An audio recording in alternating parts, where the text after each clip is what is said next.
Abra aí em Mateus capítulo 7, vamos ler alguns versículos, por gentileza. Mateus capítulo 7, glória a Deus.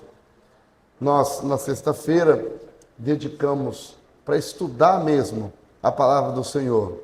Bem-vindo, irmão Alain, sua digníssima. Deus já abençoe vocês. Tá bom? Pedi a Chilene, dá um abraço nela lá, meu amor. Ah, já deu? Dá de novo, que agora é representando todos nós, né?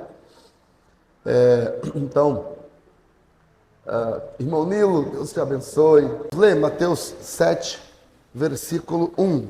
Não julgueis, para que não sejais julgados, porque com o juízo com que julgares, ou julgardes, sereis julgados, e com a mesma medida que medides, vos hão de medir a vós.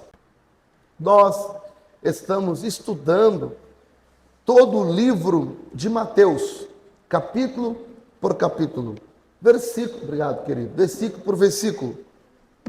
Então, Mateus é uma das coisas que a gente precisa fazer ao estudar um livro, é pensar qual é o público que está se falando, para quem está falando.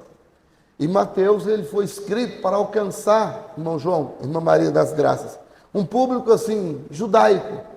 Então, o escritor, ao escrever aqui, irmã Luzia, ele tem em mente aqueles judeus convertidos, mas eram judeus, vindo do mundo judaico, com aquelas crenças judaicas. Entre elas está a lei e os profetas. Os judeus se preocupam muito com isso. Ela fala assim, ó, aí no versículo 12, né?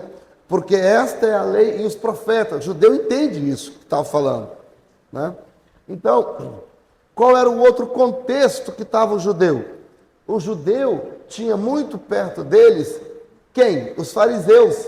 Lembra dos fariseus, hipócritas e fariseus? Fariseu era um grupo religioso de judeus, só que eles eram extremamente rigorosos. A nível de evangélicos, seria como nós, nos nossos dias, né? Seria como nós disséssemos que a pessoa é da Deus é amor. Então eles são bem rigorosos, sim ou não? Então seria mais ou menos assim.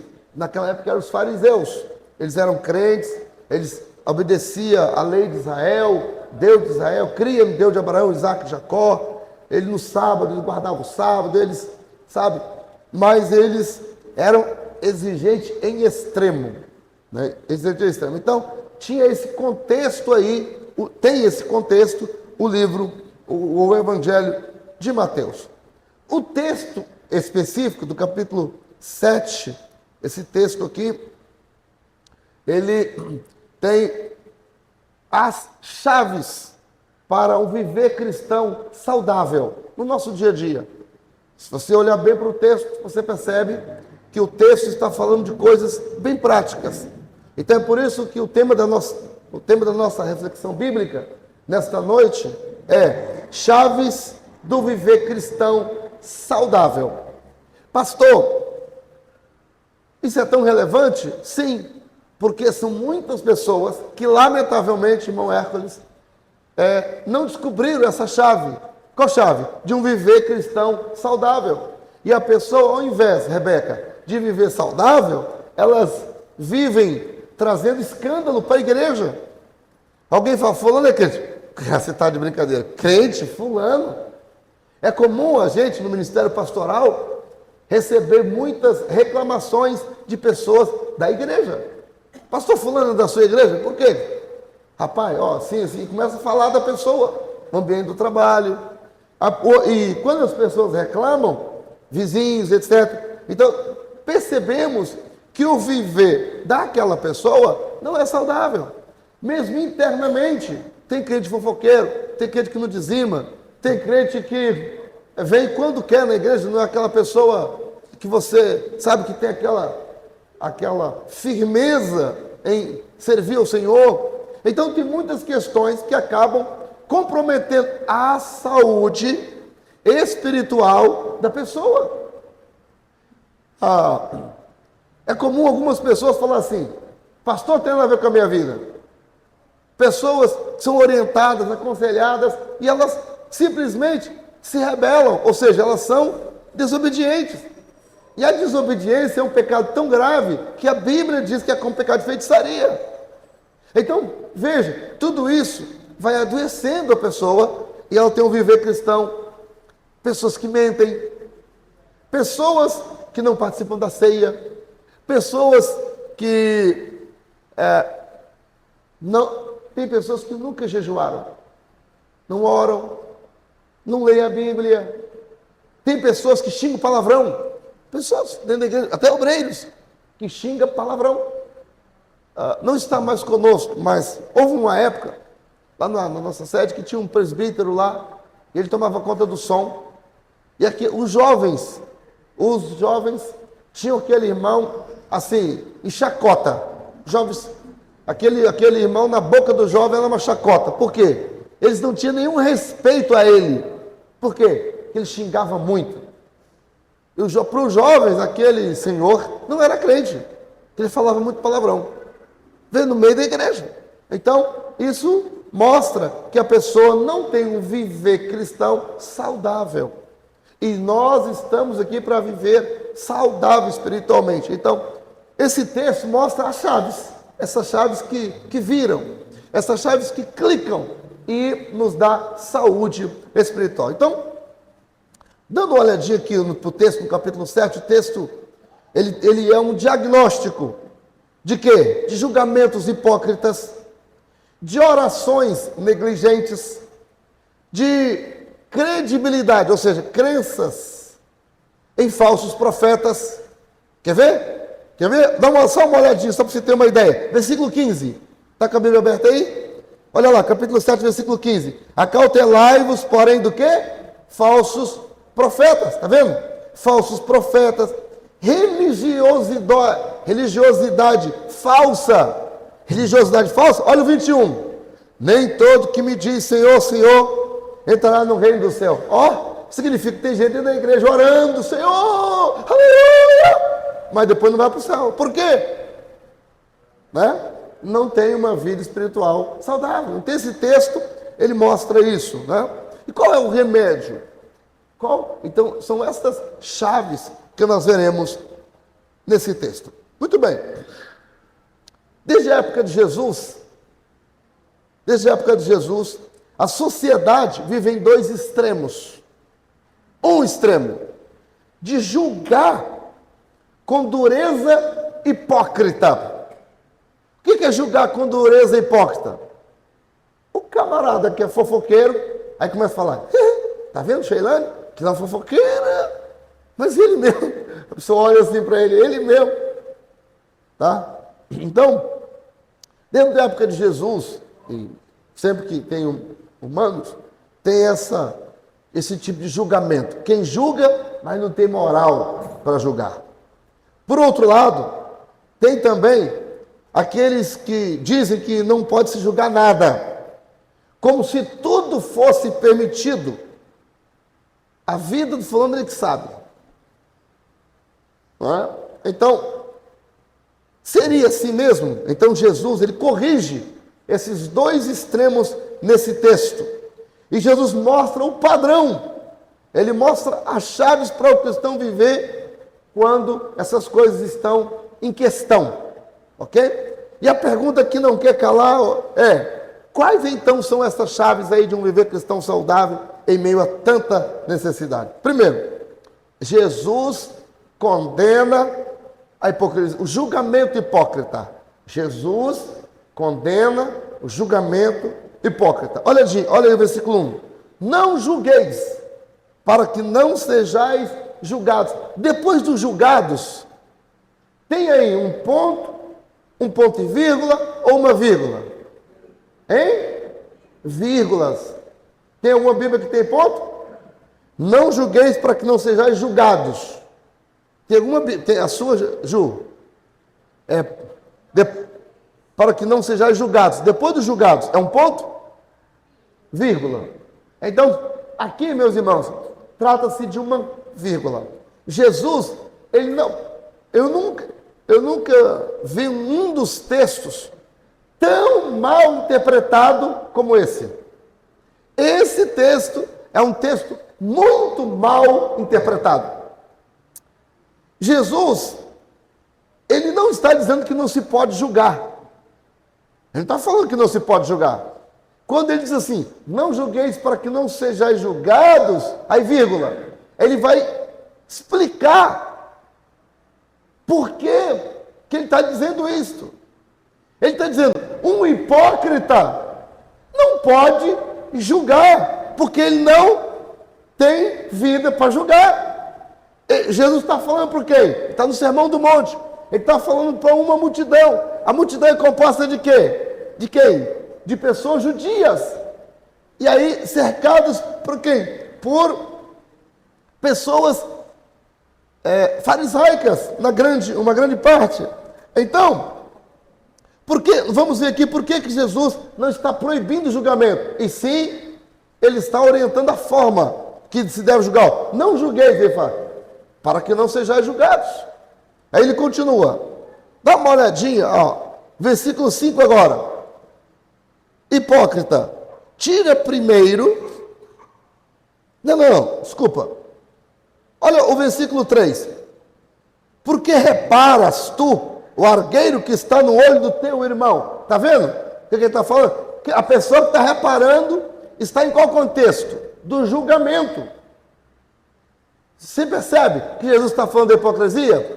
Porque ele está falando assim, por que você está reparando, julgando uma pessoa que está aí com um argueiro no olho, mas você tem uma trave no seu? Em outras palavras, a pessoa está reparando um cisco no olho da outra pessoa, enquanto no dela tem um paralelepípedo. Seria mais ou menos isso. Conseguiu compreender? Então a pessoa que está julgando você, olha, assim vocês não podem julgar, porque esse julgamento ele é injusto, hipócrita, errado. Mas Jesus, ele não está proibindo, ele não está falando que não se pode julgar. A Bíblia não ensina isso. Jesus ele condena, o que Jesus está condenando aqui é um espírito crítico, condenatório, farisaico, aquela pessoa que de maneira errada sai criticando todo mundo. É isso que Jesus está criticando. Jesus que está dizendo que não pode fazer. Por quê?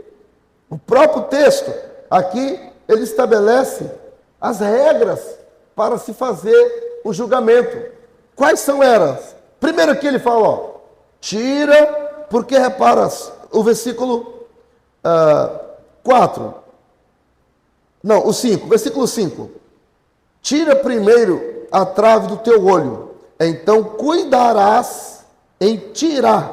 Então, olha, tira primeiro do teu, para depois você, aí sim, aí você terá condições de julgar o outro. Você só pode julgar o outro depois que você olhar para você. Compreende? É isso que Jesus está dizendo aqui. Esse texto não está proibindo de maneira nenhuma o julgamento. Dá uma olhadinha. Mateus capítulo 18. Aqui vai corroborar a questão. São palavras do próprio Jesus, tá? Mateus 18, versículo 15.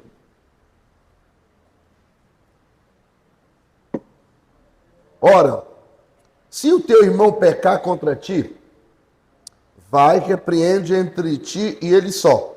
Se te ouvir, ganhaste o teu irmão.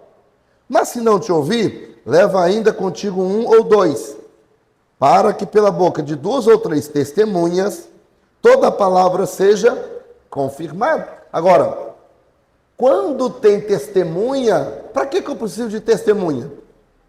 As testemunhas são sempre apresentadas quando haverá um julgamento. Alguém vai ser julgado, e agora eu preciso de testemunha para mostrar, para provar que eu estou certo. Quem está falando aqui é Jesus. Aí continua o texto. Versículo 17. Se não escutar, dize-o à igreja. E se também não escutar a igreja, considera-o como gentil e publicano. Essa expressão gentil e publicano, o gentil e publicano era a pessoa excluída do meio do povo judeu. Então considera esse irmão como excluído. Ó. E aí, desligado mesmo. Por quê? Olha o versículo 18. Em verdade vos digo que tudo que ligares na terra será ligado no céu. E tudo que desligares na terra será desligado. Está vendo? Está vendo que está falando de um julgamento? Está vendo que está falando de corte, de sentença? Olha, a pessoa fez uma coisa. Quem está falando isso aqui? Jesus. A pessoa fez uma coisa errada. Aí você leva a pessoa com 2 ou 3 testemunhas. Se não ouvir, aí leva para a igreja. E na igreja, o que vai acontecer na igreja? Alguém vai julgar. Alguém vai julgar a pessoa. Na igreja ela será julgada pela igreja. E agora a igreja vai avaliar a situação. Se a pessoa não ouvir, insistir no erro, será desligada. Ou seja, será excluída. Excluída. Então note, essa daqui no capítulo 18, são palavras do próprio Jesus. Então Jesus, ele não está falando que você não pode julgar de forma alguma. Não. O que Jesus está falando em Mateus 7, não julgueis, para que não sejais julgados, vírgula. Isso não se pode julgar de maneira hipócrita. E ele agora estabelece o princípio para ser julgado. E ele diz, para você julgar, primeiro tem que tirar a trave do teu olho. Porque aí sim, você estará na condição de fazer o julgamento correto. E depois tem outros princípios que eu vou abordar. Mas é só para dizer que o julgamento, ele é bíblico e tem que acontecer. Uma outra prova de que o julgamento ele deve acontecer está em 1 Coríntios capítulo 6. 1 Coríntios capítulo 6. Leia comigo na sua Bíblia, por favor, que é para você, senão você vai achar o estudo assim chato, vai demorar a passar a hora e você não vai entender. É se você procurar, achar o texto, ler, você nem vai ver que a hora vai passar, ok? Capítulo 6 de 1 aos Coríntios, versículo 1. Ousa algum de vós, tendo algum negócio contra o outro, isso em juízo perante injustos, e não perante os santos? Quer dizer, em juízo, não diante de injusto, e não diante dos santos, porque se fosse diante dos santos, estava certo. Estava certo. Aí continua. Não sabeis vós que os santos hão de julgar o mundo? Ora, se o mundo deve ser julgado por vós, sois porventura indignos de julgar as coisas mínimas? Não sabeis vós que havemos de julgar os anjos? Está vendo, irmão? Não está vendo que o julgamento, ele existe dentro da casa de Deus na Bíblia? A Bíblia está falando, pode julgar sim. Tá? Quanto mais julgar os anjos, cadê? Quanto mais as coisas pertencentes a esta vida. Essa é uma pergunta retórica. Vocês podem julgar as coisas concernentes a esta vida. Entende aqui? Então, esse texto está falando do julgamento. Eu já passei por uma situação, quando eu era mais novo, no ministério, numa reunião de obreiros, que eu denunciei uma pessoa e apresentei na reunião só dos pastores, para que a pessoa fosse afastada das funções, e a pessoa, e teve pastores que defenderam essa pessoa, citando esse versículo aqui, eu não julguei para que não seja julgado.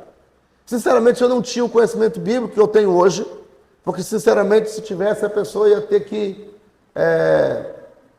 se calar diante da verdade do texto da Bíblia. Porque esse texto de Mateus 7, ele é mal interpretado muitas vezes. Então, não pense você, e nem use isso, dizendo que não julgueis para que não... Você vai ser julgado? Sim, senhor. Você vai ser julgado aqui na terra, você vai ser julgado lá no céu, você vai ser julgado em vários momentos. E na igreja, há tribunais na igreja que nos julgam quando nós falhamos, quando temos demandas, quando temos questões. Por exemplo, quando a pessoa está numa situação conjugal, a pessoa senta com a gente, conversa com a gente, está julgando as causas, está julgando aqui a causa, e ali procura conciliar, é um tipo de julgamento. Quando você vai num juiz, quando o vizinho briga com o outro, vai no juiz, tem demanda, primeira coisa que o juiz faz, tenta conciliar as partes. Mas o que ele, o juiz, está fazendo? Julgando aquela causa. Então, na igreja, as causas também são julgadas. Então, o irmão ou a irmã também é julgado. Então, agora, o que nós não podemos fazer? Jesus condena o julgamento indevido. Quem é você para estar julgando? Você exerce alguma função na igreja? Você é exemplo naquilo que você está querendo julgar as pessoas? Entende? Então é isso, esses critérios que são estabelecidos por Jesus. E agora, então a primeira chave para um viver cristão saudável é entender, saber que eu não posso julgar de maneira hipócrita, errada. Eu não posso fazer isso. Segundo, o perigo de usar uma medida errada no julgamento. É a segunda chave para um viver cristão saudável. Eu tenho que entender que existe perigo se eu julgar de maneira errada. O versículo 2 está assim, porque com juízo com que julgares, sereis julgados. E com a medida, viu a palavra medida? Que tiveres medido, aonde vos medir também. Então, nós devemos ter pessoas que têm um juízo que julga de maneira dura, severa. Então, pessoas que pensam, tem pessoas que pensam que nunca errarão. Não se colocam no lugar do outro, sabe? Então, a medida, devemos ter cuidado com a medida que usamos para julgar. Terceira chave, é que é o tipo de coração por detrás do julgamento hipócrita. Tipo de coração é a pessoa que julga com arrogância, pessoa que julga com falta de amor, pessoa que julga sem misericórdia, pessoas que fazem julgamento sem misericórdia. Eu quero pedir aos irmãos para me acompanhar na leitura de um texto de Hebreus. Esse texto norteia a minha vida pastoral. Hebreus, capítulo de número 5. Hebreus 5. Hebreus 5, versículo 1. Hebreus 5. Porque todo sumo sacerdote, tomado dentre os homens, é constituído a favor dos homens nas coisas concernentes a Deus, para que ofereça dons e sacrifícios pelos pecados, e possa, olha só, e possa compadecer-se ternamente dos sábios e perfeitos. Não é isso que está aí? Não? E possa compadecer-se ternamente dos ignorantes e errado. Então o pastor, na função sacerdotal, exercício de sua função ministerial, ao julgar as pessoas, ele deve compadecer das pessoas ignorantes e erradas, pois também que ele mesmo está rodeado de fraqueza. Olha, e por esta causa deve ele, tanto pelo povo, como por si mesmo, fazer oferta pelos pecados. Versículo 4, ninguém toma para si esta honra de ser sacerdote, senão aquele que é chamado por Deus, como foi Arão. Então, o julgamento, ele não pode ser feito com coração hipócrita. Tem pessoas que tratam as questões com mão de ferro, esquecendo-se da graça de Deus, que o Deus que nós servimos é misericordioso. Em uma igreja que eu pastoreei, tinha um rapazinho, acho que de uns 12 anos, e o rapaz tocava bateria. E a igreja era próxima à praia. E um dia, o rapaz foi para a praia e voltou sem camisa. 12, 13 anos mais ou menos. O líder do ministério de louvor, um pastor, esculhambou o pobre coitado do rapaz. E aí chegou para mim e falou: está excluído do ministério de louvor. E não toca mais, já coloquei foi no lugar. Calma, rapaz. Faz o seguinte, deixa eu conversar com o rapaz.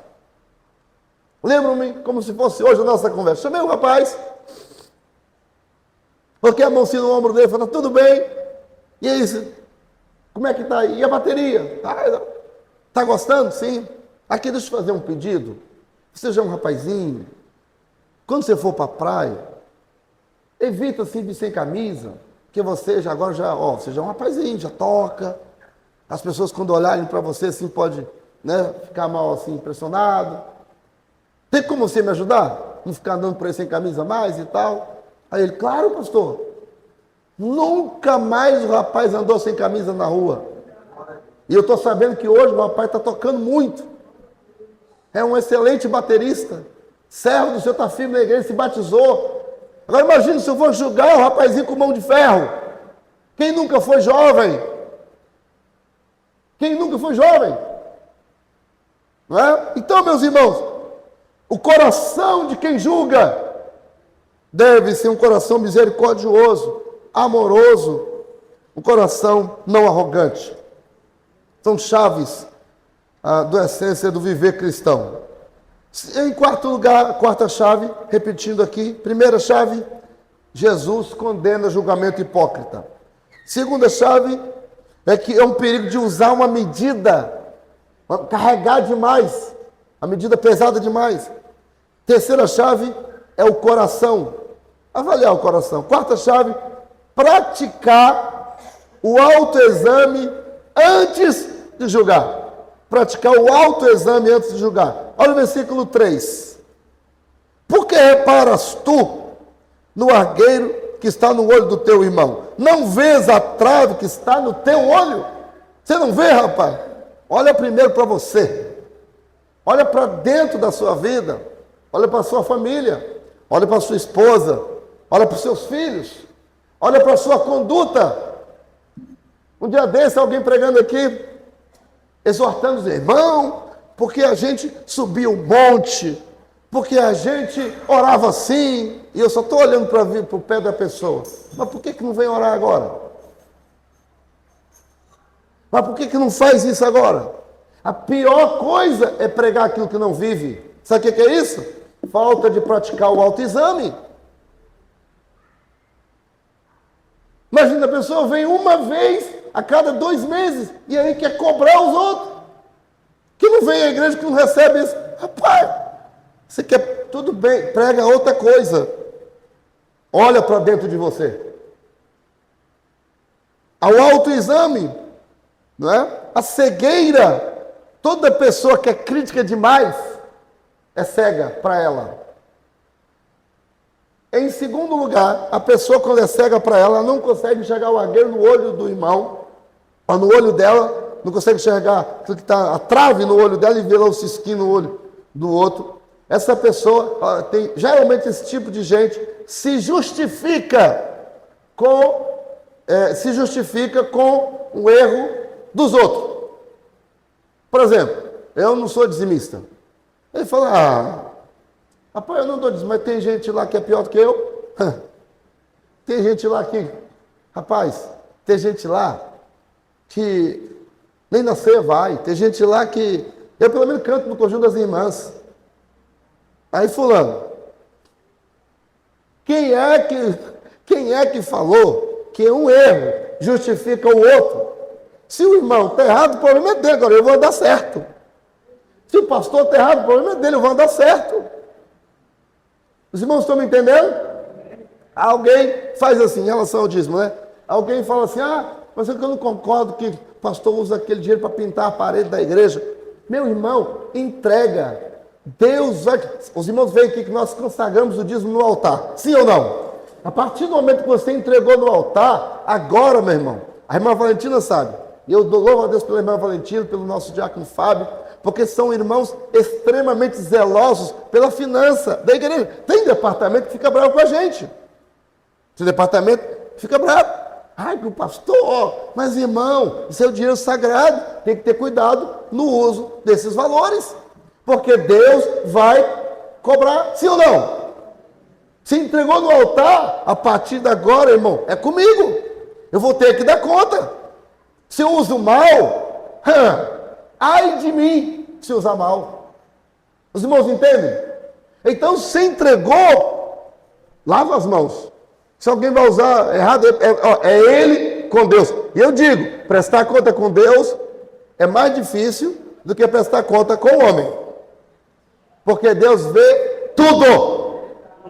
A gente até omite certas informações, mas diante de Deus não tem como omitir nada. Não é verdade? Então, no padrão de Jesus, ele manda primeiro tratar a gente. Tratar a gente primeiro, para depois tratar o outro. Aí você vai ver melhor. A correção, ela é sempre fraterna. Se é para ajudar alguém, é para ajudar com amor. Tanto é, os irmãos se lembram, quando eu li lá em capítulo 18 de Mateus, se o teu irmão pegar contra ti, vai a ele. Aí se não ouvir, leva dois irmãos. Se ele ouvir, ganhaste o teu irmão. Então no julgamento cristão, a ideia não é condenar. A ideia não é maltratar. A ideia é trazer a cura. A ideia é levantar a pessoa. Então o mesmo pastor, quando conversa com alguém que vai disciplinar uma pessoa, nós temos pessoas que na nossa igreja estão disciplinadas. Mas a disciplina é para quê? É para ajudar o irmão, é com amor. É com amor que a disciplina ela é aplicada. Então a correção, ela é feita com amor, com misericórdia. A correção ela é feita com a intenção de trazer a cura, com a intenção de levantar quem caiu, com a intenção de ser uma bênção na vida daquela pessoa.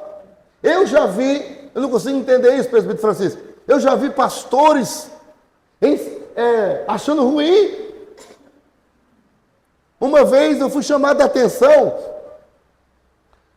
quando uma pessoa estava disciplinada, e eu fui abraçar a pessoa, falei com a pessoa no final, dei atenção à pessoa, aí me chamaram a atenção. Falaram, você fica adulando aí quando a pessoa está disciplinada, tem que deixar sofrer, Mas eu não sei onde a pessoa vê isso na Bíblia. Eu não sei. Porque quando nós olhamos para Jesus, ele estendeu as mãos para ajudar pessoas que caíram. Agora, pessoa caiu não quer dizer que vão fechar os olhos àquilo que ela fez. Ela vai passar por uma situação de correção, de ajuda, não é? É isso. Agora, irmãos, quando nós estamos falando disso, de autoexame, olha o versículo 12. Versículo 12 de Mateus 7. Portanto, tudo o que vos quereis que os homens vos façam, fazei-lhe também vós, porque esta é a lei e os... Se coloca no lugar da pessoa. Se fosse você, como você gostaria que te tratassem? É isso. Se fosse você, como é que você queria? Quando você caiu, quando você falhou, quando você pecou, quando você não fez certo, como é que você queria que tratasse? Né? Então, meus irmãos, é dessa forma que diz a Bíblia, olha, aquilo que você quer que os homens vos façam, você quer que as pessoas tratem você com rigor, assim, mão de ferro. Para mim, por exemplo, em se tratando de divórcio, por exemplo, vivo maravilhosamente com a minha esposa. Nunca tivemos esse problema. Aí imagina, irmão, eu agora sendo extremamente rigoroso em relação a isso. condenando, divorciou, quem está divorciado está todo mundo no inferno. Imagina! Olha só, isso seria um julgamento hipócrita. Graças a Deus nunca enfrentei problemas, graças a Deus. Mas pessoas que depois de fazer tudo para continuar no casamento, não conseguiram. Não deu mesmo. E a saída, lamentavelmente, foi o divórcio. Aí a pessoa agora se coloca num lugar. Nossa, isso chega a me dar um negócio assim, sabe? Que isso seria exatamente o julgamento hipócrita. Quando a pessoa não se coloca no lugar do outro, ou no lugar da outra pessoa.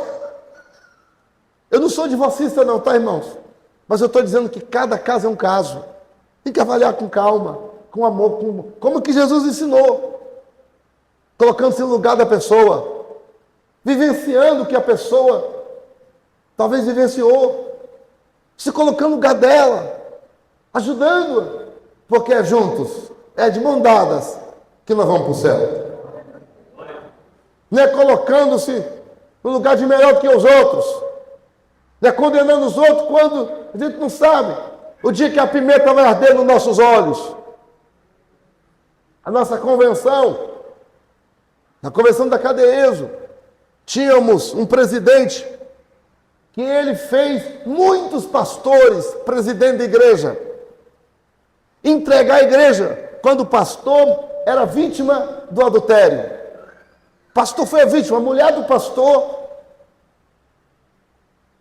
deu um pira no cabeção, a mulher do pastor encheu de fantasia e foi para as baladas e começou a beber e a se prostituir. Teve um pastor que buscou a esposa dele na balada 4 vezes. Na 4ª vez, ele na porta da balada para tirar a mulher dele bêbada de lá. Ele tinha ela traindo ele. Os próprios obreiros que foram lá e tiraram o pastor. Não, o senhor vai com a gente, o senhor não vai ficar aqui não. Nós não queremos o senhor mais vindo aqui. Isso é um vexame para a nossa igreja que o senhor está fazendo. Isso já não é nem espírito de perdão, isso aí já é agora humilhação. Mas aí, o pastor era vítima, a mulher que estava na pouca vergonha. E agora, o que o pastor tinha a ver com isso? Nada. E sabe o que o presidente da convenção fez? Fez ele entregar a igreja, porque o pastor não poderia ser divorciado. Olha só. Tá bom, o tempo passou. O tempo passou. Sabe o que aconteceu? O filho dele divorciou. E agora? E aí? Excluiu o filho dele? Não. Tá vendo? Então pimenta nos olhos dos outros é refresco. Então é isso que Jesus está ensinando aqui, quando for julgar. Que o julgamento, isso não significa dizer que vai apoiar o erro. Não é isso, meus irmãos. Mas é avaliar o caso com amor, colocando-se no lugar das pessoas, havendo misericórdia, justiça. Entende? E é isso que o Senhor Jesus está ensinando aqui. E isso aqui é chave para um viver saudável na igreja. Saudável. E a quinta chave é exercer discernimento espiritual. Versículo 6, discernimento espiritual. Não deis aos cães as coisas santas. Essa expressão, lembra que eu falei? Mateus está falando para uma pessoa no contexto judaico. No judaísmo, é comum as pessoas ter quem? O sacerdote. E elas levam sacrifício. E mata-se a ovelha, e oferece e tal. Em Levítico 22, versículo 10, diz que só o sacerdote poderia comer a carne que era sacrificada. Só o sacerdote podia comer.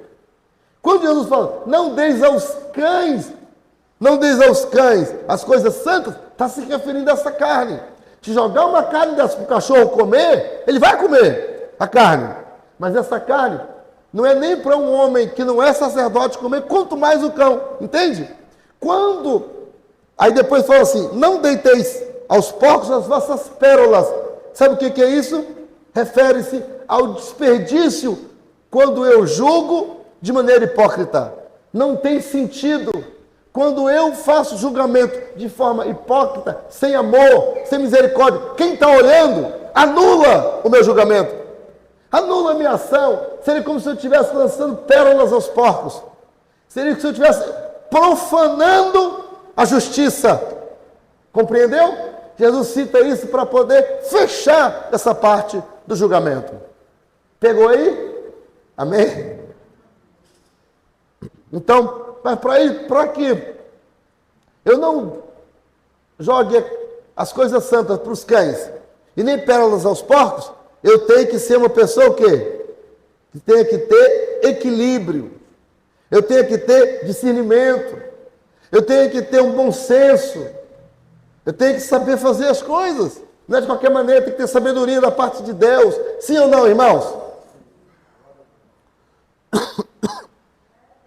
Em sexto lugar, a sexta chave é a chave de revelar um Deus bondoso e que ouve orações. Olha o versículo 7. Pedi e dar-se-vos-á. Buscai e encontrareis. Batei e abrir-se-vos-á. Porque aquele que pede, recebe. O que busca, encontra. E o que bate, se abre. Aí ele fala, qual dentre vós é o homem que pedindo-lhe pão, o seu filho, lhe dará uma pedra? Quer dizer, ninguém vai fazer isso. Então está mostrando aqui que Deus é bondoso. Pedindo-lhe peixe, dará uma serpente. Se vós, sendo maus, sabeis dar boas coisas aos vossos filhos, quanto mais o vosso Pai, que está no céu, dará bens aos que lhe pedirem. Então aqui está revelando a sexta chave para você viver bem espiritualmente, é você manter um relacionamento com Deus, é que esse Deus é um Deus bondoso. Um Deus bondoso. Esse Deus bondoso, irmão, Ele te compreende, Ele te perdoa. Esse Deus bondoso, Ele te entende. Ele entende os dilemas que você vive. Ele sabe a sinceridade do seu coração. Entende? Então, olha, clame a Ele, pedi, que tem uma promessa, dá-se-vos-á. Da alegria, da paz, da felicidade.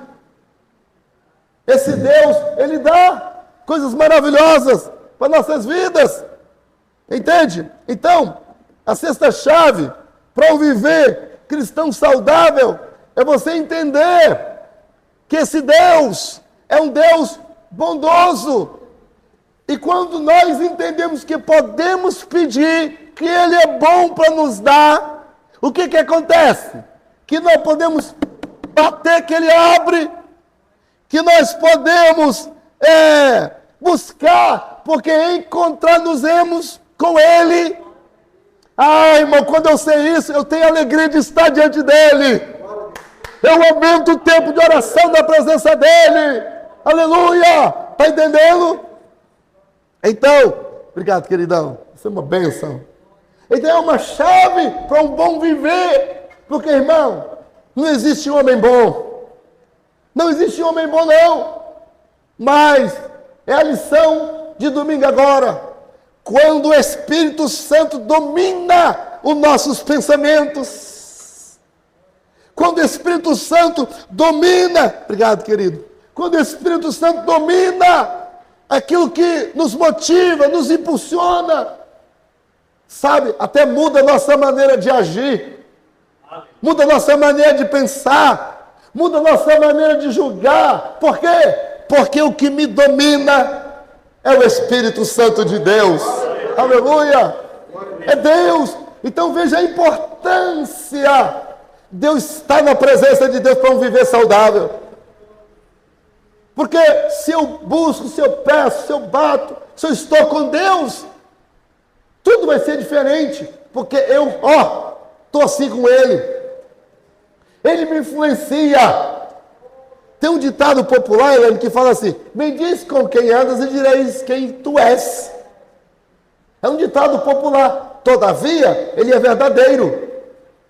Quem anda com Deus, aleluia, não anda no pecado não, irmão. Quem, sabe, está entendendo? Quem busca a Deus, obrigado, querido, isso é uma bênção. Glória a Deus, aleluia. Maravilha. Então, um Deus bondoso que nos assiste e que nos ouve e que está conosco. Tem gente que a imagem, hein, Tamires, querido presbítero Gediel, irmã Josefa, foi de um dia de tarefa, né? Não é fácil não, né, irmã Eliane? Olha, tem gente que pensa, presbítero Carlos, o senhor está muito elegante, mas a ceia vai ser no outra sexta. Aí, veja, tem gente que a imagem dele, querido Alain, isso é uma bênção. A imagem que ele vem de Deus, Deus é um velho, carrancudo, um chicote na mão, ó. E não anda na linha não, porque se você pisar um dedo fora da linha, você já toma uma lambada no lombo. Lá. Tem gente que tem essa ideia de Deus. Deus não é assim. Deus não é carrancudo. Deus não está com um chicote na mão para ficar... Tem gente que fala assim, Deus vai pesar a mão. Já viu gente falar? Deus vai pesar a mão. Meu Deus do céu. Um Deus de ameaça. As pessoas, em vez de temer a Deus, passam a ter medo. Mas o Deus que revelado aqui em Mateus é o Deus de amor. É o Deus misericordioso. É o Deus que quando você pede, Ele ouve. Quando você busca, você encontra. É o Deus que quando você bate, Ele abre a porta e te recebe. Ok? Depois, a sétima chave é colocar-se no lugar do outro. Já falei, né? Versículo 12. Colocar no lugar do outro. Já falei. Oitava chave. Entender o valor dos caminhos. Entender o valor dos caminhos. Versículo 13. Como é que está aí, João Vitor? Versículo 13. Entrai pela porta o quê? Como é que está aí? Estreita. Porque larga é a porta, espaçoso o caminho que conduz à perdição. E há muitos, os que entram por ela. Agora, porque estreita é a porta, apertado o caminho que leva à vida, poucos há que encontram. Veja, poucos e muitos.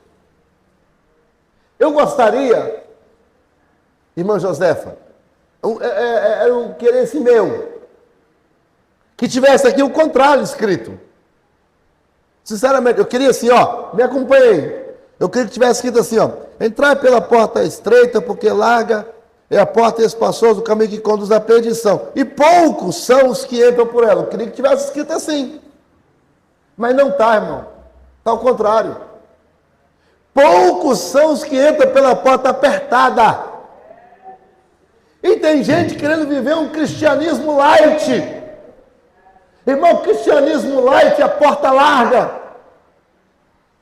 Não existe vida cristã saudável. Eu estou falando sobre a chave da vida cristã saudável. Não existe vida cristã saudável no cristianismo light. De porta larga. Que pode tudo. Cada um faz o que quer. Não é assim não. Cada um faz o que quer no tempo dos juízes. E vê, o que acontecia no tempo dos juízes? O povo, cada um fazia o que queria, desobedecia o Senhor, e o que mais? O povo ficava debaixo de escravidão. Por quê? O governo de Deus, ele é teocrático. Eu aqui na igreja, eu aqui não faço o que eu quero. Não, irmão. Eu vou orar ao Senhor, eu converso com as pessoas com muito temor. Eu aconselho as pessoas com muito temor.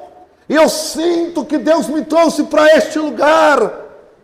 Eu estou zeloso por vós. E quando eu falo, estou ministrando, eu sinto como um cano que desce lá do céu assim, passando aqui, e transmitindo para você. Quando eu estou aconselhando, eu sinto, como se o Espírito Santo falasse assim comigo, como eu olhasse para o lado, e o Espírito Santo fizesse assim, Ele confirmando, é isso mesmo, meu servo. Está certo esse conselho. Você falou bem. Se eu não quiser ouvir, deixa comigo, vou tratar com ela. Mas deixe um bom conselho.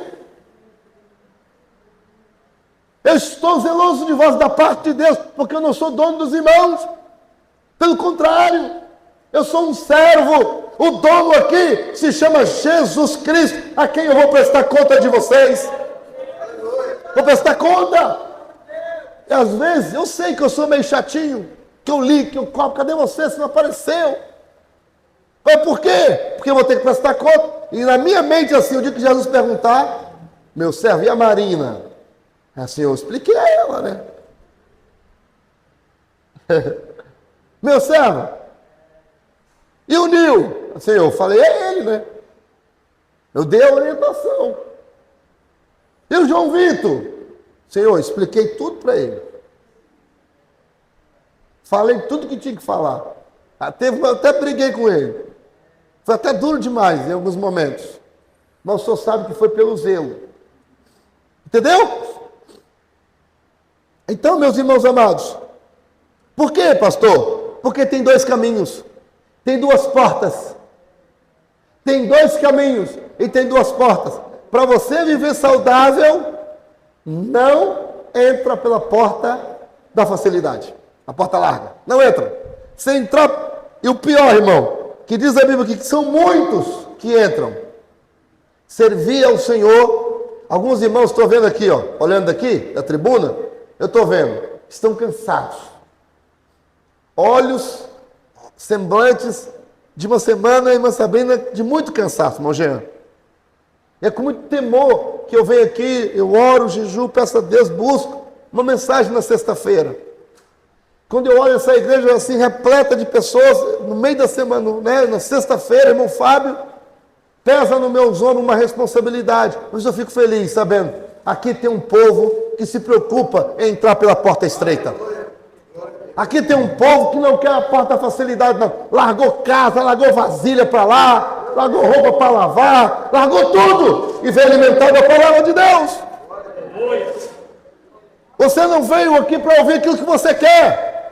Quer ouvir aquilo que a gente quer, a gente entra na internet e ouve aquilo que a gente quer. Vamos ver esse pregador aqui que tem umas palavras boas. Aí se começar a falar aquilo que você não quer, você muda. Não, deixa eu botar outro. Só que aqui não. O cardápio que é preparado não é pelo pastor, é pelo Espírito Santo.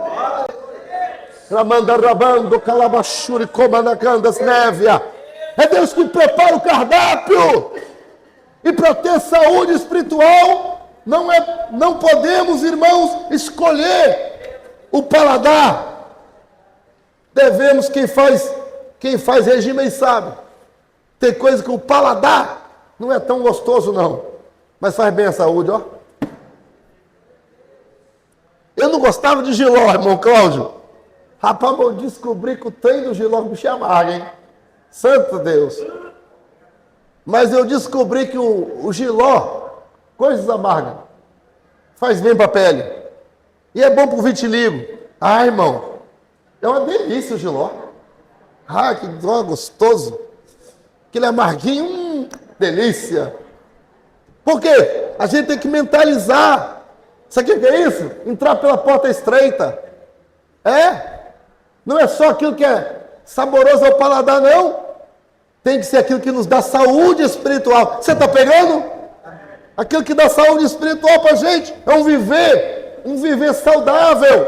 E aqui, você não fica saudável almoçando bem só no domingo.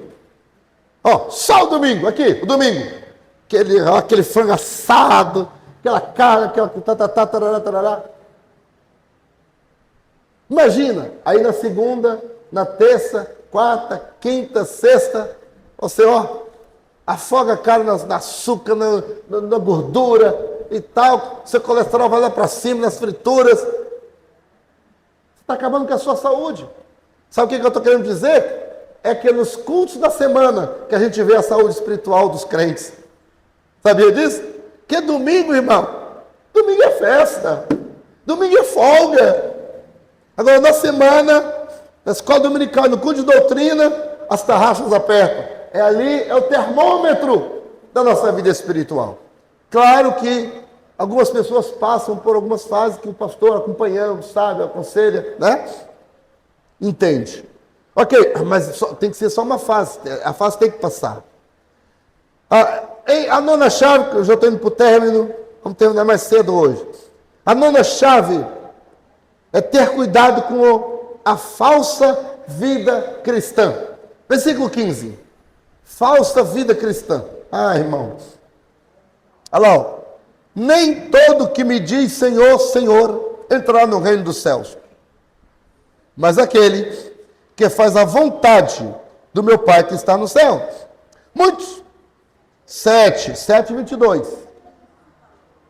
Perdão, capítulo 7, versículo 21, me perdoe, capítulo 7, versículo 21 e agora versículo 22. Muitos me dirão naquele dia, Senhor, Senhor, não profetizamos nós em teu nome? No teu nome não expulsamos demônios? Em teu nome não fizemos muitas maravilhas? Sabe o que é maravilha, irmão? Maravilha é paralítica andar. Maravilha é orar e fazer chover. Isso é maravilha. Tem muita gente confiando em dons. Mas Deus me usa. Meu irmão, eu tenho meu momento com Deus. Pode orar que Deus me usa. Vai nessa. Como diria, vai, seu bobão. Você vai ver onde você vai parar. Não confia. Saúde espiritual não é vista em milagres. Operado da paz de Deus.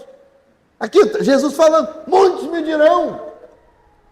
Mas é aquele que faz a vontade do meu Pai que está no céu. Quais são as duas ordenanças? Ordenanças para a igreja. Quem sabe? Pergunta de discipulado para novo convertido. Irmão Nil.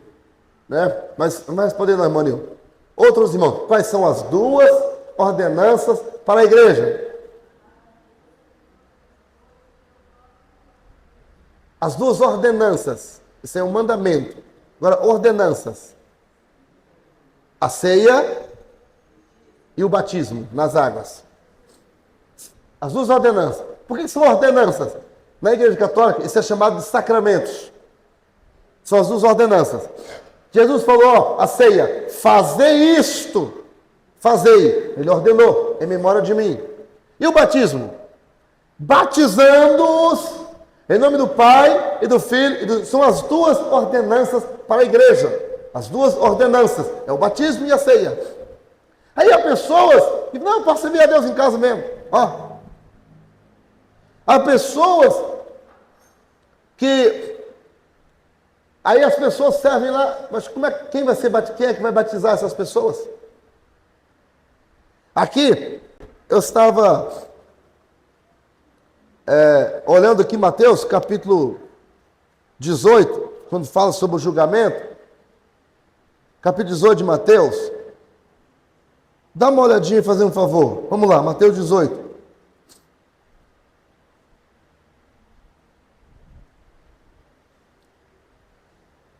Versículo 19 e 20. Mateus 18, 19. Também vos digo que, se dois de vós concordar na terra, acerca de qualquer coisa que pedirem, isso lhe será feito por meu Pai, que está nos céus. Porque onde estiverem 2 ou 3 reunidos no meu nome, aí eu estarei no meio deles. Está vendo aqui esses 2 ou 3 reunidos no meu nome? Qual é o contexto aqui? É de família? É uma família reunida aqui? É? Não, claro que não. O que acontece? Se o teu irmão, versículo 15, se o teu irmão pecar contra ti, repreende em ti ele só. Se não ouviste o teu irmão, quer dizer, irmão de igreja, que não é irmão de sangue não. Aí versículo 16, mas se não te ouvir, chama contigo 2 ou 3, não é da família, é de fora. Então o contexto desta passagem, quando tiver 2 ou 3 reunidos, é um contexto de igreja. De igreja, de reunião de pessoas. Então, quando eu estou falando de porta estreita, Quando eu estou falando de vida cristã falsa, não é só o caminho falso, é também os falsos ensinadores. Olha o versículo 15 agora. 15 de Mateus 7.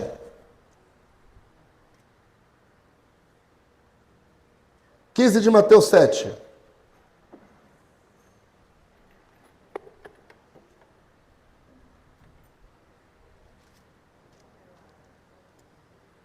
Olha lá, está escrito assim, ó.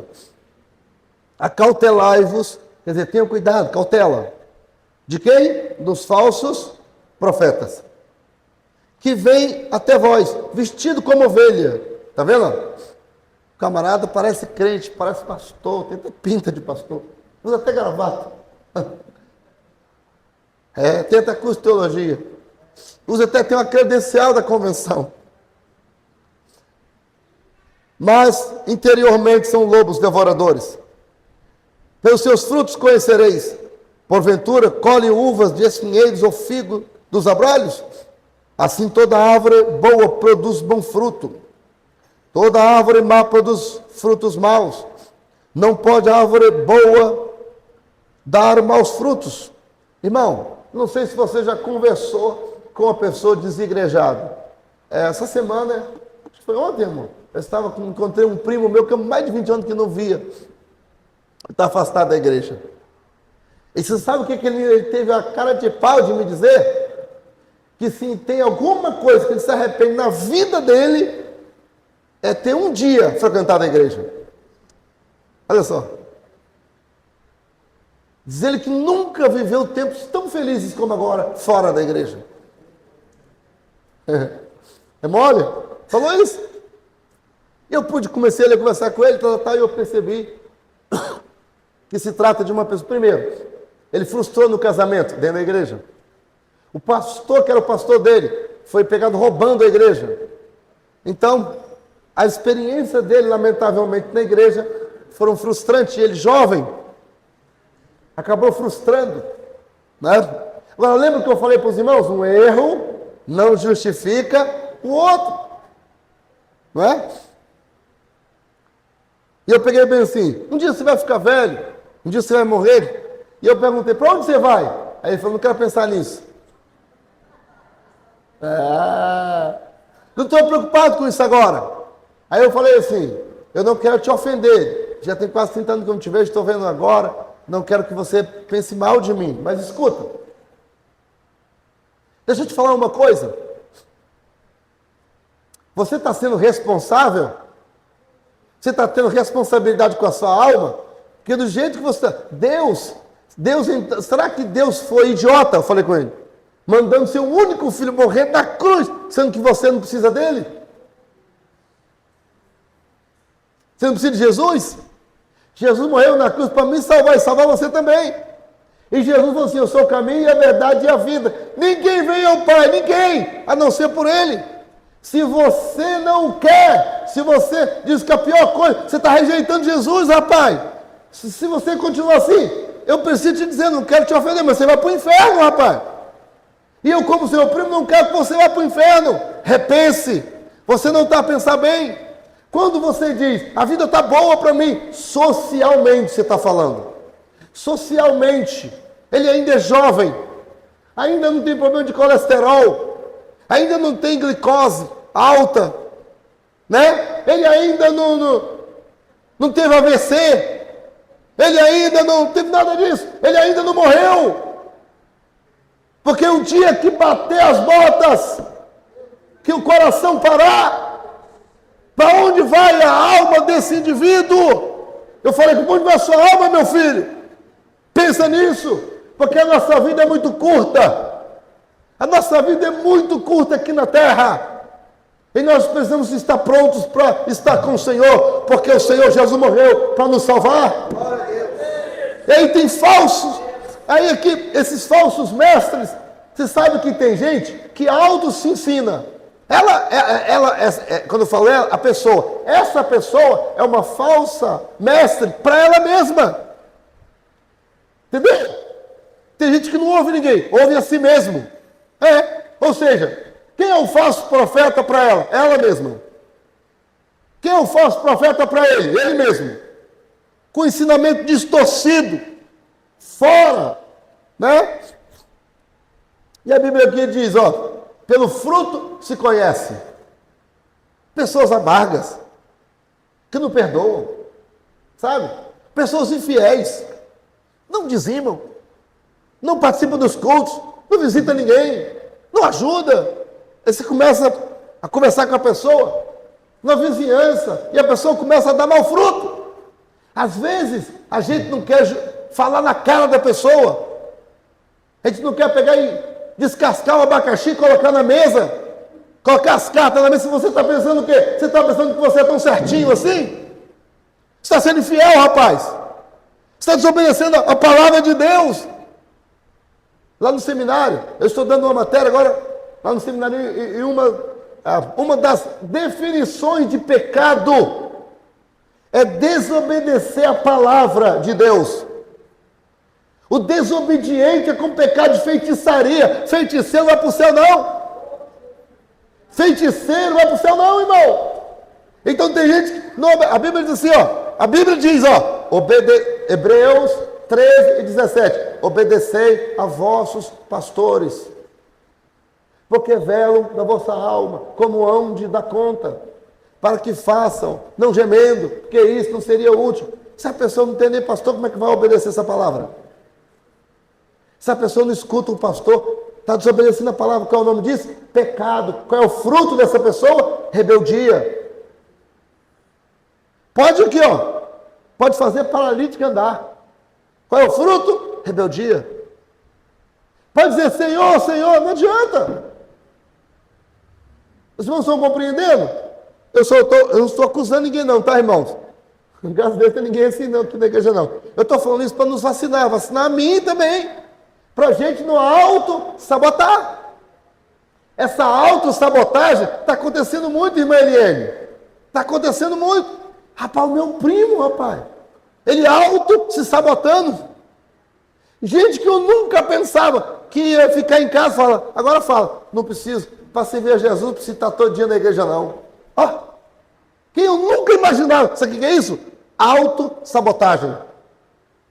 A equipe, os demônios estão tudo assim, ó. Estou gostando.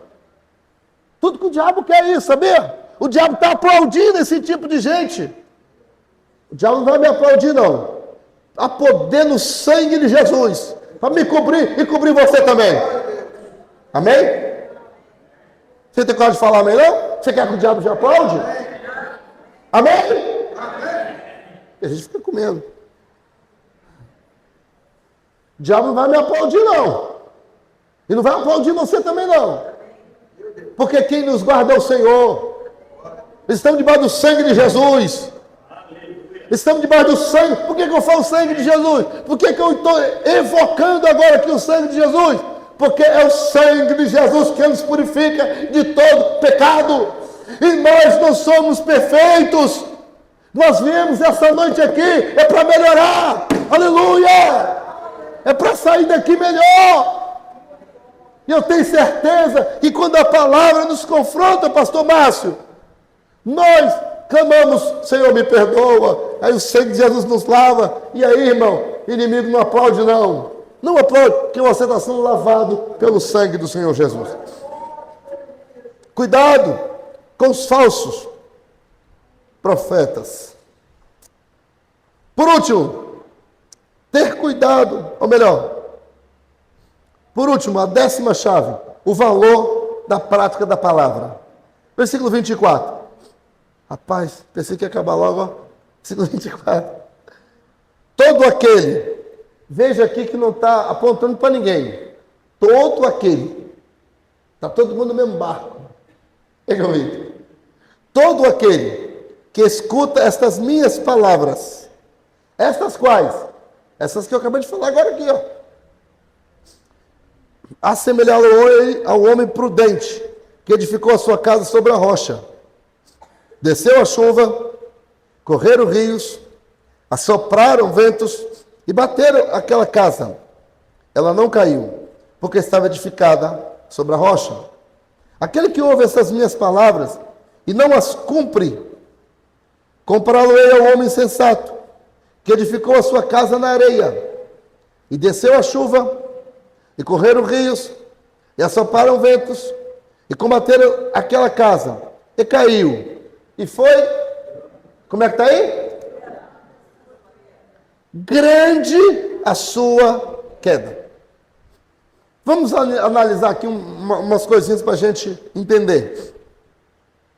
Primeiro diz aqui, a primeira coisa que acontece aqui, versículo 25. Desceu a chuva. Quando a chuva cai, aqui está falando de casa, sim ou não? Ele edificou a casa. Quando uma chuva cai numa casa, qual é o primeiro lugar que ela cai? No telhado. Sim ou não? Falando do nosso corpo, o nosso telhado é o quê? A nossa cabeça. Então, significa que a nossa cabeça tem que estar protegida porque a chuva vai cair. E essa chuva aqui não é chuva para aguar a planta, não. Isso aqui, irmão, é temporal. Porque derrubou a casa. E foi grande a queda. Está falando de um temporal, pastor Márcio. Você que é pregador? Landinha, rapaz, agora tem que ter mais cuidado aqui, né? Rapaz, pelo amor de Deus. A mulher pregou ontem aí. E na semana passada a nossa irmã Mara Salles.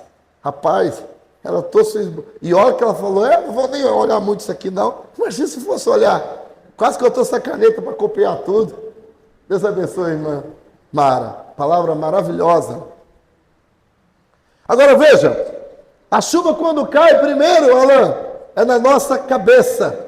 Na cabeça estão os pensamentos. Segundo lugar, correram os rios. Os rios, quando o rio cai, o rio é onde? É em cima, é no meio ou é embaixo? É embaixo. O rio corre no pé. Seu pé está onde? Haverá tempestade, vai atacar nossos pés. Onde é que você pisa? Onde você vai? Qual lugar que você frequenta? Depois, correr o rio, né? Assoprar o vento. O vento quando sopra numa casa é onde? Na parede, no lado. Onde está nosso coração, nossas emoções, nossos sentimentos. Mas a casa que está edificada na rocha. E o que é rocha? É aquele que ouve a palavra e pratica. É aquele que ouve a palavra e pratica. Quem não pratica? Mas não é praticar do jeito que a gente quer não, tá? Por isso que o texto começa sobre julgamento. Alguém nos julga. Eu quero encerrar falando esta noite. Há muitas coisas que eu sei que não é pecado, mas eu não faço, por várias razões. Primeiro, todas as coisas me são lícitas, mas nem todas me convêm. Tem coisa que é lícita, mas alguém vai me julgar. E quando me julgar, que o pessoal me julga, tenho certeza. Quando me julgar, eu não posso dar motivo para a pessoa julgar e ter um julgamento reprovado. Entende? Então eu preciso dar exemplo. E quando a Bíblia fala assim, ó, aquele que ouve a palavra e pratica, tem que praticar com a minha esposa. Eu sempre falo para os irmãos, olha a roupa da minha mulher, olha como é que ela veste. Eu falo. Aqui aconteceu algumas vezes de algumas pessoas chamar comigo, conversar sobre meu filho, ele ainda adolescente, fazendo coisas que não convém, e eu, em todo momento, nunca passei a mão na cabeça dele. Cheguei em casa e tive conversa séria com ele. Está errado. Sabe por quê? Porque as pessoas também estão me julgando. Vou passar a mão na cabeça de ninguém, não. Aqui na igreja, eu não tenho parente. Aqui na igreja, todo mundo é membro.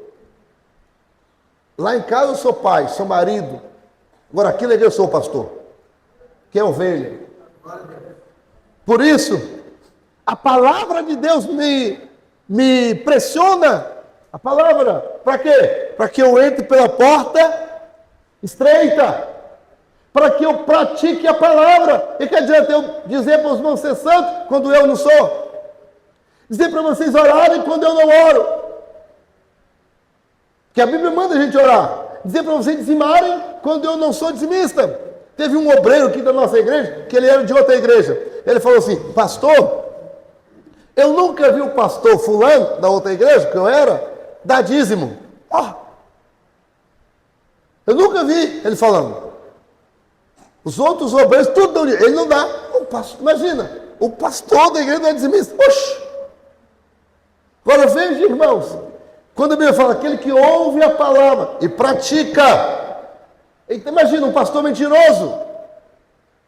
Imagina um pastor que persegue os outros. A Bíblia está ensinando aqui que o julgamento tem que ser com amor. Imagina eu agora sendo radical, duro, severo e extremo. Estou praticando a palavra? Não. Então eu tenho que praticar a palavra. Nós precisamos praticar a palavra. Quando praticamos, somos casas edificadas sobre a rocha, que é Jesus de Nazaré. Pode vir o vento virá, sabia? Virá vento na nossa casa, na nossa família, missionária Sabrina. Virão, mas a nossa casa está sobre a rocha. A tempestade não vai durar a vida inteira, não. Uma hora a tempestade vai passar e a casa vai ficar de pé e vai bater o sol. Vamos abrir a janela. O tempo de cantar vai chegar. A banda Rabacalachuri Comanacandas Nébia. Aleluia! Onde a tua casa está plantada? Onde a sua fé está firmada? Vamos ficar de pé, vamos orar ao Senhor? Tem que ser na rocha. Aleluia, entramos pelo caminho apertado. E o texto diz assim, versículo 28 e 29, encerrando. E aconteceu que, concluindo Jesus esse discurso, a multidão se admirou da sua doutrina, porque os ensinava com autoridade, e não como os hipócritas e fariseus.